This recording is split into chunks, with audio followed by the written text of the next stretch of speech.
Most New Testament scholars agree that the Gospel of Mark was written first, and then decades later came Matthew and Luke, who copied from Mark. Finally, much later, came the Gospel of John. The immediate question any unbiased person would ask after knowing this would be, why would Matthew and Luke copy Mark if they were both eyewitnesses, as we are told? One thing for sure, from the two who copied Mark, Matthew was the most eager to ensure prophecies fitted Jesus and to change verses which challenged the idea of Jesus being divine. Let's look at 3 examples. These verses tell the story of Jesus asking his disciples who people thought he was. He then asked the disciples themselves who they thought he was. Remember that Mark is the original and came decades and decades before Matthew. In Mark, Peter answers and says, "You are the Messiah." Full stop. Nothing else. But look at Matthew. He was not happy and added the line, "the Son of the living God." In other words, he added what matched his theology and belief. Guess which version of the story is used by those Christians desperate to show verses proving the divinity of Jesus? Mark's or Matthew's? Answers on postcards. Example 2.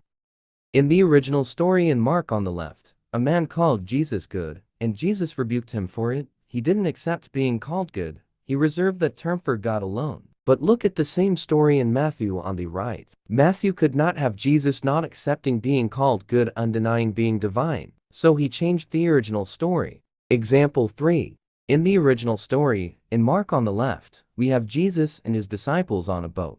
Jesus falls asleep and a storm starts. The disciples wake Jesus up and rebuke him for sleeping while they face danger. Not for Matthew on the right. He could not have the disciples rebuke Jesus, it looks bad, so he takes the original story, and instead of rebuke, he has the disciples call Jesus Lord and plead with him to save them.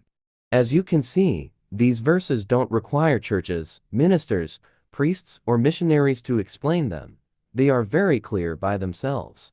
Do not take our word for it, check the verses out for yourself. All references are given to help you. Incidentally, Christians claim the Gospels were inspired by God. The Gospels themselves do not make this claim. The Bible is full of mistakes and contradictions, which proves it could not be from God.